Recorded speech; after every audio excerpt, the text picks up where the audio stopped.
Hello, ladies and gentlemen. Welcome back to the land of England. I'm going to be trying two things this video, so forgive me if I'm trying them out. I have lowered the sensitivity on my mouse, and I'm also going to try and move my mouse a little bit less while I narrate, because I find that if I'm not doing anything with my hands, I end up moving the mouse. And I was reviewing some of my last videos, and it got a little bit jarring for me, so I apologize if it was hard to watch for any of you.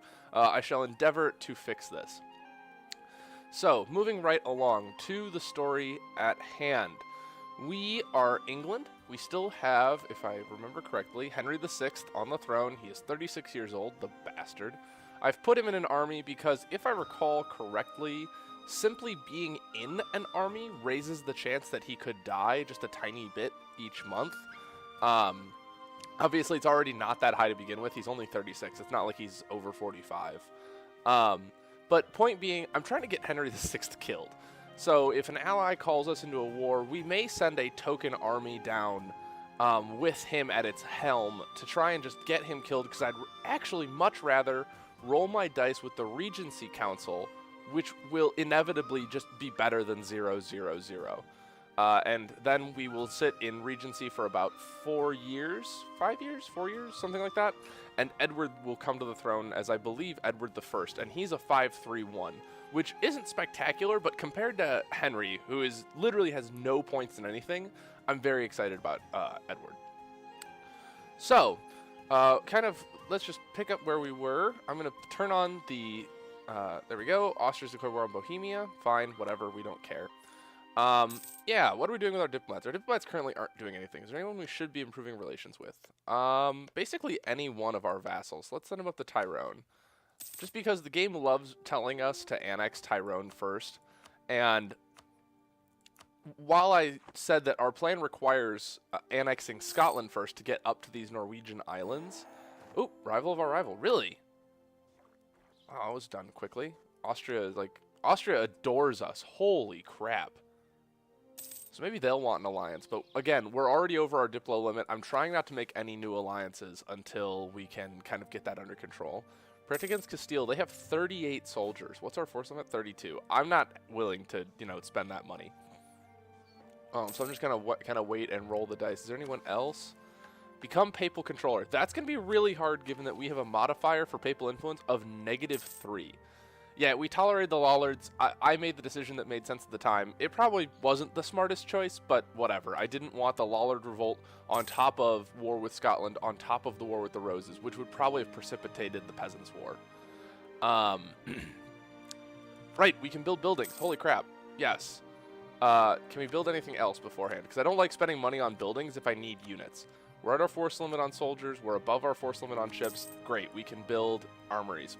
So those of you who aren't familiar with structures in this game, let's just do the very basic, what is an armory?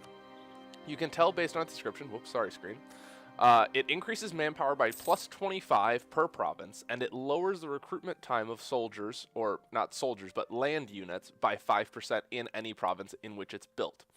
So if we click on the armory, everything will go into build view mode. You'll see all these provinces have a number in white and a number in green. The number in white is the amount of manpower the province currently generates. Now, Golden Horde, I don't care. I'm sure there's some multiplier, and I'm sure there we go, base value plus 1,000 from provinces plus another, there we go. That's exactly the math. So we already get 1,000 to start with. We get 1,578 from our provinces. And, oh no, that's not our total. I don't understand how the total is calculated. That's just how our regain base value is per year. So beyond that, you'll have to go to someone a little bit more adept in understanding the maths of this game than I. But then you'll see a green number next to it, +30, +27. I think those are the only two numbers we have. Oh, +19 over here. The last jousting tournament. We can feel it in the wind. Soon our equestrian elite will be nothing more than a dream remembered as the chivalrous tradition dies out before the onslaught of modernity.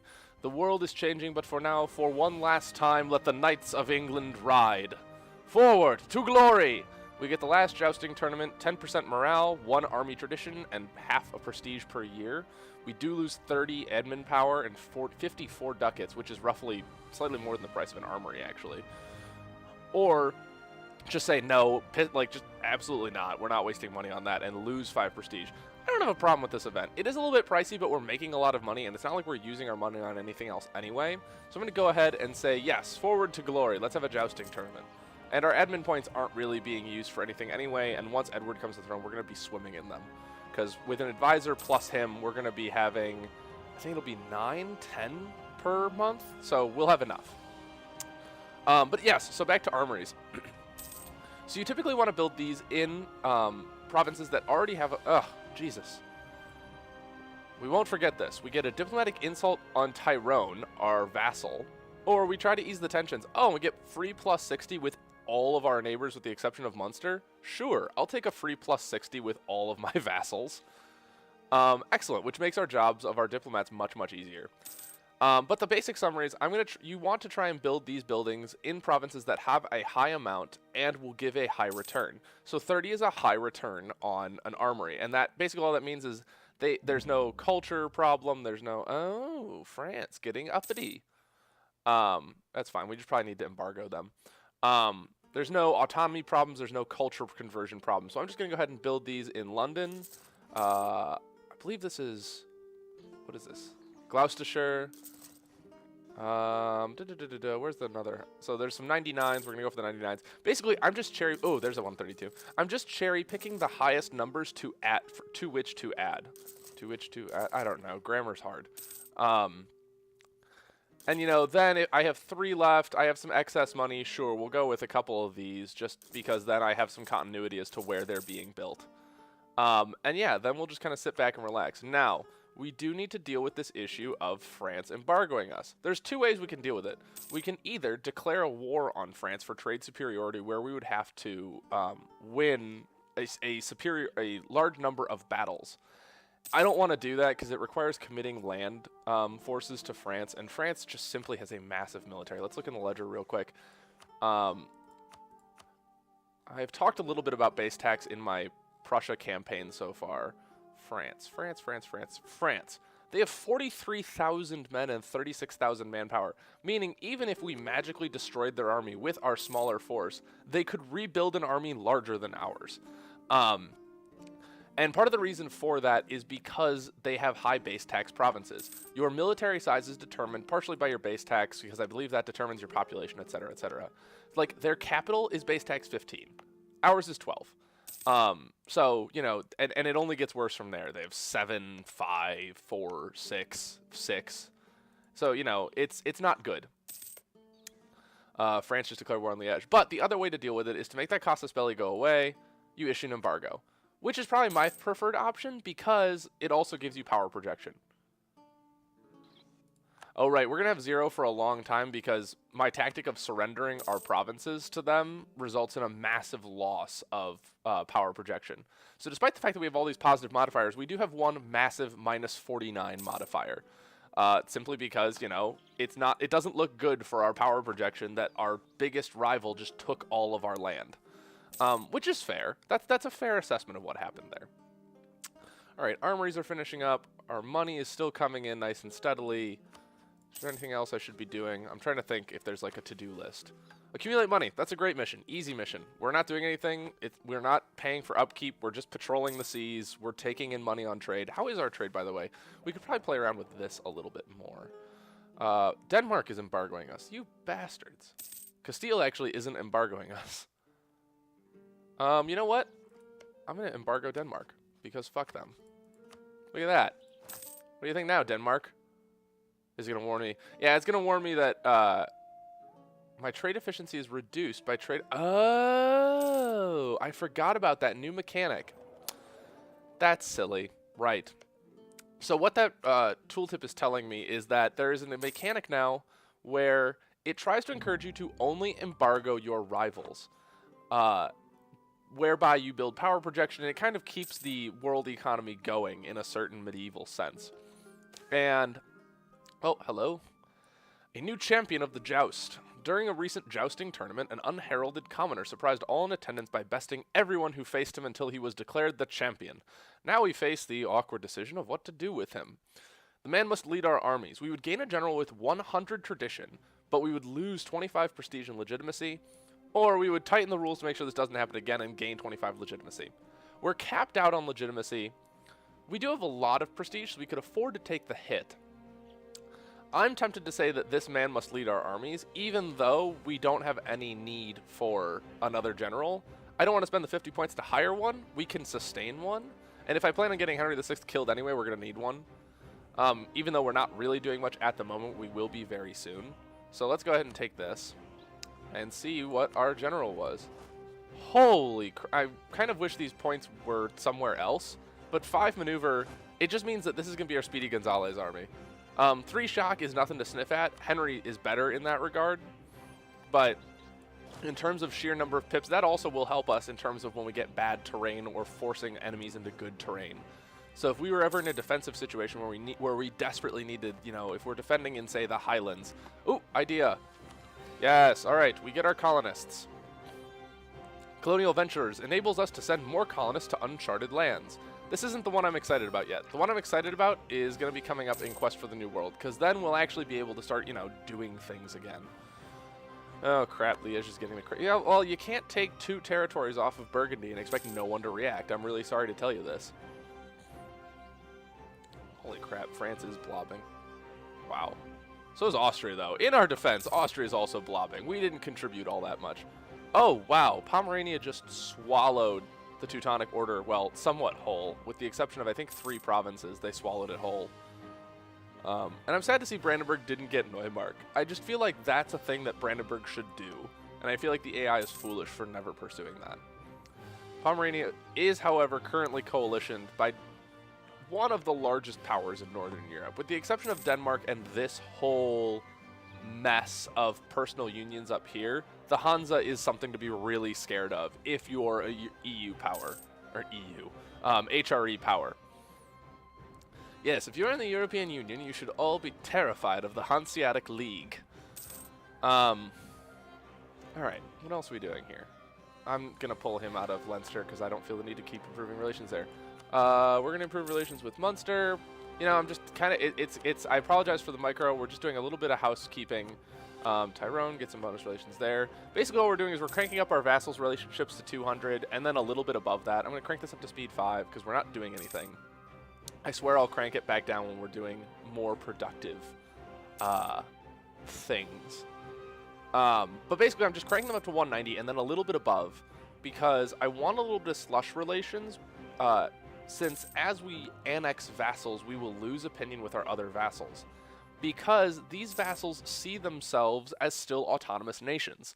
You know, they can build their own armies, field their own boats, and marry, I think, just me, actually. But they can make a lot of their own domestic policy choices. So when you start annexing them, they're going to feel like we kind of betrayed that trust. We're just supposed to be their overlord international protector. We're not supposed to take their independence. They won't fight back, but their opinion will just fall. And by keeping a high opinion that's over 200, we only need an opinion that's over 190 to continue annexing them. So as long as we can keep them close to 190 by the time those minus 30 penalties hit, it shouldn't be a problem. All right, here we go. Now, I also want to see, is there anywhere down south we can... Oh, worship of the Virgin Mary. The Blessed Virgin Mary, Mother of our Lord Jesus Christ, is the Queen of Heaven and mediator of many graces. There is no more perfect woman, and her holy motherhood grants her a seat at the right hand of God. Or does it? Recently, radical theologians have been arguing that there is no need for such intercessions. Are they right? Or is the Holy Mother Church in danger from their almost heretical utterings? Oh, great, the Pope hates us. How much does the Pope hate us? Because we could, if we get bad enough... she is a special woman, but still just a woman. Bah, this is the medieval period. Go away. The reason I'm kind of tempted to piss off the Pope is because we can, once he gets lower than -50, oh, right, and we have a non-shit king. We could have declared the statute in restraint of appeals, which basically just tells the Pope to piss off. It's kind of what Henry VIII ends up doing when forming the Anglican Church. It just says, you know what, screw you. I'm the head of the church of my country. You're just a man in a silly hat with a bathrobe on, and you don't have the powers over me. Downside being, it would also piss off all of our vassals, the Papal State especially.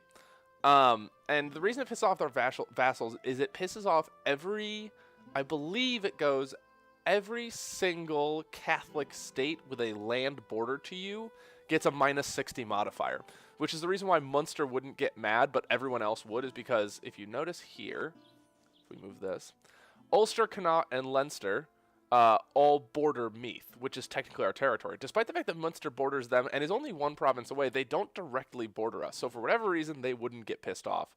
And France, because they're across the channel, for whatever reason, just would turn a blind eye to it. You know, as an eventual thing, I don't care about the papal influence. I'm going to go, you know, she is a special one, but she's still just a woman. Go away, Pope. My apologies to any female viewers.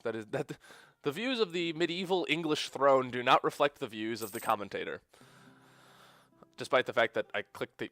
It was for a mechanic, I swear. Alright, so we've got these at 200 and a little bit over. Going to start calling them home. Return to base. Return to base. Alright, now we've got these 2 free diplomats that we're just kind of kicking around. Let us... I'm going to turn this down to 4 so that I can do a little bit of micro while things happen. Yes, Steam Cloud autosaves. Yay. Wow, Portugal has itself a nasty web of alliances. It's allied to Castile, Aragon, and us. So basically it's allied to, if I'm correct... Yeah. It's allied to Castile, who is rival to Aragon and us. It is allied to us, who is rival to Castile. And it is allied to Aragon, who is rival to Castile. Now, in most cases... If Portugal had any semblance of intelligence, it would choose Castile in all of those fights. You just don't do anything else if you're Portugal, unless Castile is totally getting its shit wrecked. I'm curious.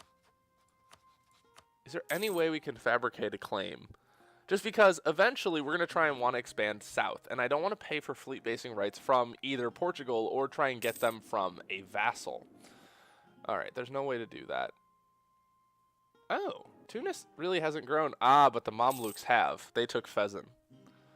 And you'll see in some campaigns, I did it for fun after watching Shenrer do his Tunis campaign. It's really easy to get Fezzan, but the Mamluks are also in an excellent position to take it over. Alright, let's look at who France hates. France hates Aragon. Alright, let's just improve relations. Basically now I'm just throwing out relations to see who will be our friend once we get rid of all of these vassals. Because right now we are 2 over the Diplo limit, which is totally fine. I don't really care that much because that's being balanced out, I think, for the most part by our advisor. Yeah, it's being balanced out. That's fine. Ooh, that's interesting. We could get an advisor... So we could get a +3 advisor. He's very young. Oh, he costs more than we have currently, so that doesn't really count anyway. Actually, another thing we're going to do, since our mission was accumulate money and we're not going to war, I'm going to turn down my army maintenance to nothing, because that'll boost our income considerably. The reason I'm very tempted by that advisor is because not only is he +3, which means we would be actually making +6 Diplo power per month, which would make a massive difference. The reason I'm interested in him is because he has Diplo rep +2. That used to do a lot more. However, it is still a very important mechanic. So from my... Oop, diplomatic marriage. No! There we go. Leinster wants it back. Fine. Go ahead. Yeah, and our legitimacy falls by 5 or by 2, depending on how much better we are as a nation, or we view ourselves as a nation. But the reason I'm excited by this guy is because when you annex your vassals... Ah, here we go. Yeah, we could use the prestige. I don't need to gain papal influence. Screw the clergy. Apologies to any in the clergy watching these videos. There's just no making anybody happy in medieval Europe. But as we begin annexing vassals, you'll see we have, view our country, we currently have +49 diplomatic reputation. It increases the chance of having other countries accept our diplomatic offers, improves the chance of inheriting in a personal union, and speeds up process towards diplomatic annexation and integration. That's the part I'm most excited about. Because as we begin annexing these countries, this will help determine how many diplomatic points per month we put forward to annexing, which in turn influences exactly how fast the annexation will take place. Once you annex your first vassal, however, you will get a -3 modifier to diplomatic reputation. Because, again, kind of like the relations with each of your vassals, it's almost like you betrayed your vassal. It's a very short modifier, but it's very, very painful because it is designed to essentially stop you from annexing anymore. and basically can only be counterbalanced by a +2 Diplo Rep Advisor. They're all +2. The only thing that changes is how many Diplo points they get you per month.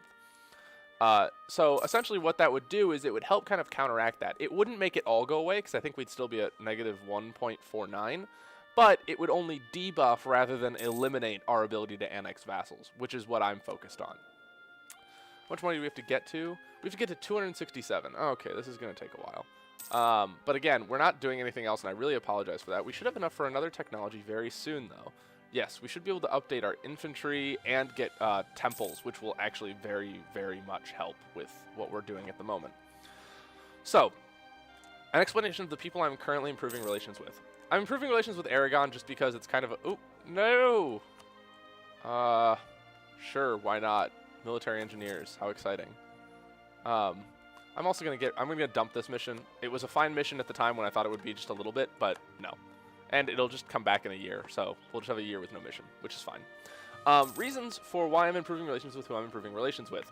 Generally, if you're very serious about a rival, you want to be friends with their enemies. I'm very serious about Castile as a rival. I'm not as serious about Aragon as an ally, and I'll tell you the reason why. Aragon is not particularly strong ever, unless it gets a really good network of alliances, which in this case it has failed to do. Portugal, Urbino, and Venice. You know, typically its strongest portion is that it has a personal union over Naples, which it has apparently lost, and Naples has since allied to Castile. So it's not getting that back anytime soon. So I'm kind of allying them just for the sake of being friendly with a rival of a rival.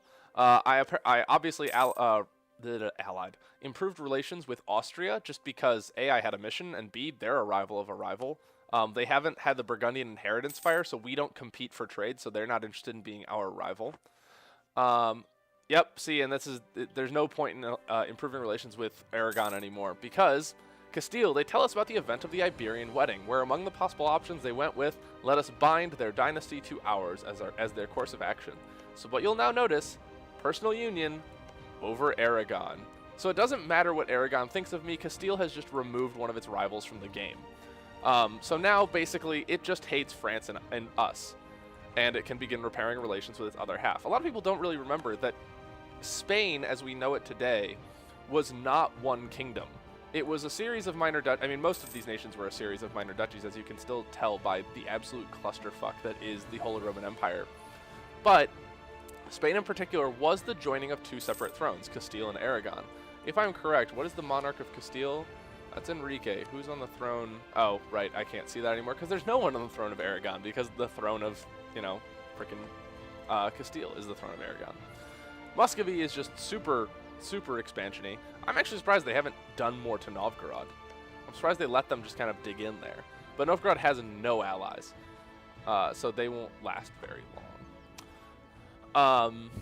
But yeah, so historically, Spain had two separate kingdoms, and they were constantly at war with each other. And finally, in actual history, the Iberian wedding took place and united the holdings of Aragon and Castile, which made them very, very powerful for a long, long time. And that's not entirely untrue in this setting either. Naive relative. A close member of the family of our ruler has proven utterly naive and keeps telling foreigners vital information publicly. Damn him. This is technically treason, but executing a member of the royalty might cause unrest. We can either execute him for treason and lose administrative power. We're close to a technology, so I really don't want to lose 25 monarch points. Or just say, he is a relative after all. Oh, crazy Uncle Stu. We'd get compromised spy defense, which means that our spy defense goes down by 25%. All that basically means is that it's easier for other countries to come in and support rebels or fabricate claims. And it's just too early in the game for anything more than fabricating claims, and we don't really have any rebels that can be supported. So I'm going to go ahead and say he's a relative, whatever. Oh no, compromised spy defense. Boo-hoo. Connaught has some peasant rebels. That actually really doesn't bother me. You'll notice that a lot of rebels in countries do not bother you unless they're, say... I think the most significant ones are, what's the term I'm looking for? Religious zealots. Because when they flip the religion of or nationalists, those are the two big ones. Religious zealots, when they flip the religion of a country, will also break it away. And that's not stated in what they do. And nationalists obviously will try and form their own nation. If I'm correct, we can actually begin Diplo annexing, right? Yes. All right. So things will actually finally start happening. Now, there's a specific order to how I'm going to do this. I'm going to go after Scotland first because they're going to take basically all of our Diplo power, but also because then that will allow us to directly fabricate on Orkney, which will give us a reason to go to war with Norway, which will really allow us to kind of kick off the next part of this Let's Play. And, you know, we have a mission for Tyrone. I'm going to go ahead and take it just for fun, and there's no real reason not to. Part of the reason I'm going to take it is because in the time it will take us to vassalize or to annex Scotland, I mean, it does have a surprisingly high base tax. 7, that's 15, that's 19, 21, and then 22. So it's 22 base tax. It'll take a long time. This, however, each of these I believe is 4 base tax. Oh, Connaught is 2, Leinster is 4, Munster is 4. Yeah, Connaught's basically the baby of Ireland. I believe, yeah, Meath is the strongest, which is why we have it. So I'm going to go ahead and start annexing Scotland. And at the same time, I'll annex Tyrone. The only thing that will be any different is that it will take a lot more Diplo power to annex 2 at a time. And you will get the -30 relations twice when these both finish. Oh, we have, ta-da, temples. Constables and temples are really good. I'll explain those once I finish explaining what I'm doing here. The diplomatic reputation debuff that I was speaking about earlier only applies one time. So it's not like I get -3 for Scotland and then another -3 for Tyrone, resulting in -6. That's not how that works. You just get a flat -3, you annex a vassal, you're a naughty, naughty person. Which I'm fine with. Go ahead. I'm such a bad boy. Let's see. National Epic. We can +1 prestige for the low cost of 26 ducats and 10 administrative power, or we lose 5 prestige. I'm going to go ahead and get the National Epic. It's not that expensive, and the only thing we're really saving up for, quote-unquote, is this guy. And I think we're going to be fine if we once we get military tech 5, I'm going to fire my military advisor. I'm going to fire my administrative advisor. Actually, I'm probably going to wait to fire them until I have... man, words are really hard. I shouldn't record these in the morning because my brain just stops working at times. I'm going to wait until I've already annexed one of them, which won't be very long because Tyrone is already at 60% annexation progress. I'm not going to spend any more money on buildings. We're going to try and just put a spending freeze in effect. Connaught has been fully occupied by peasants. Yep, the rebels broke Connaught. It doesn't matter. They're still our vassal. So... you know, yay, worst case scenario, we would have to declare war on them immediately and take it back. But that wouldn't be very hard, given that we probably wouldn't have to do any work. Seeing as the rebels broke their entire military, and we have 3 vassals right next door who would probably just immediately stomp on Connaught's face. And then sit there and occupy it and turn the occupation over to us. And then we'd give them a lovely pat on the head and send them on their way. Actually, what we'd probably do is we'd give it to one of our vassals who had a claim on the province, and then annex them wholesale. Because then that would... open up a diplomatic relationship for us. Oh, I can't wait to stop hemorrhaging as many Diplo points. Because once we annex Tyrone, we'll only be losing 1 Diplo point per month. Which next month... integrating Tyrone. When a smaller country gives up its independence to join a greater realm, there's a lot of adapting. And while some parts are easy, the administration of the realm will still need to expand and accommodate all possibilities. Integration is a slow process. Annex subjects -3 diplomatic reputation. Oh no, our royal marriage with our no longer vassal has ended. Okay, and we've got +5 prestige. Excellent. Now, if we look here, we've also got their military, as well as, if I'm not mistaken, their fleet. I'm going to keep their fleet, and what we're going to do is we're going to link them up with our Lubeck. Is this the Lubeck? No, this is North Sea. That's fine. We'll link them up with the North Sea people. We're going to have them rally in the North Sea. And if I'm not mistaken, this puts us over our military force limit, which I don't like. So we're going to disband this army. And the reason it puts us over our military force limit, because, you know, you may be asking, well, hey, they were able to support 1 army, and all you did was you took their base tax. Why does that matter? When you annex a vassal, their autonomy is automatically 75%. And it reduces slowly over time, and you can forcibly reduce it, but it gives +10 local unrest. And frankly, with Ireland and with how much military land power I'm going to need, I don't see the benefit to doing that.